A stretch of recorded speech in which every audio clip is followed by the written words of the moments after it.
Brownells. This is a parts and assembly book that is just an absolute great investment if you're planning on getting into gunsmithing or you tinker a lot around your bench. As you can see, this is a very large book, hardcover, pretty well bound. I haven't had any issues with it yet. Mine's pretty new, this version is, but so as we flip through this, one of the first pages here, how to use the encyclopedia. This book may seem like it's very out of order. That's pretty typical. A lot of people think that. This first page here kind of walks you through how to navigate the book, and it's really helpful in that aspect. So that's one of the main takeaways here is before you start flipping through this book, learn this page and familiarize yourself with it. So this book is it's a great, like it says, it's an encyclopedia. It's a great reference for the gunsmith. Right here we have Winchester 97s. So you have some great diagrams here of the internal workings and everything, and that can help you if you're troubleshooting or just trying to figure out why something's working or not working the way it should.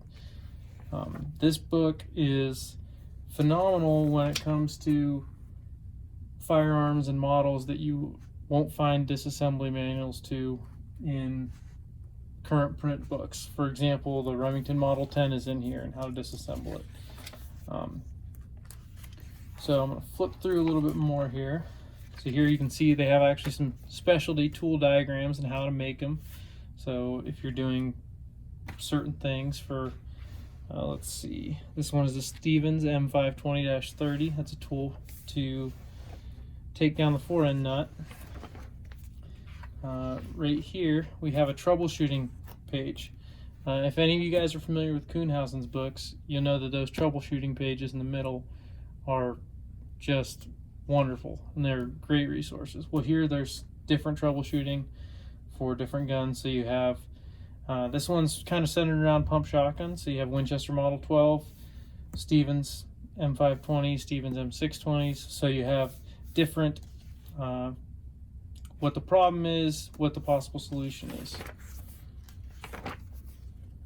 So I'm going to skip forward a little more.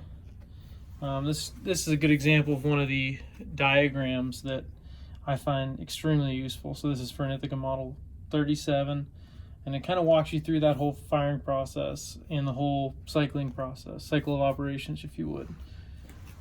So if you're ever confused by how it feeds and ejects to the bottom of the receiver, this will kind of help you understand that. This page, or these pages here, are another great resource. So you have different screws, the types of heads they have, how wide that head diameter is, threads per inch on all these different models, which makes it so if you have to find a replacement screw if something's missing or you have to make a broken one, this is a great resource for that. Also, it has an amazing chart on helical springs, so your coil springs, how you need the information you need if you're going to make your own.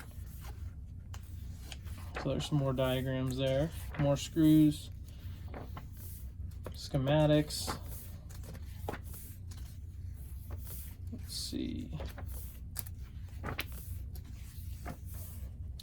different disassembly and cautions.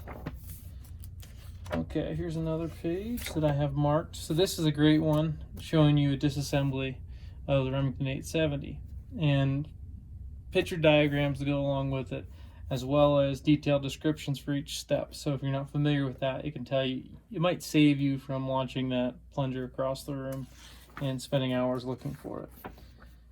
But once again, screws and springs for Remingtons. But overall, this book is just phenomenal. It's when you don't need it until you do. You can spend hours on forum boards trying to figure out different information based on this, but I'll tell you that this is a good shortcut for you to find that information relatively quickly. Yeah, I highly recommend this book for anybody that's a tinkerer or gunsmith. If you're a gunsmith, this is a necessity in my opinion, but It can be found at Brownells.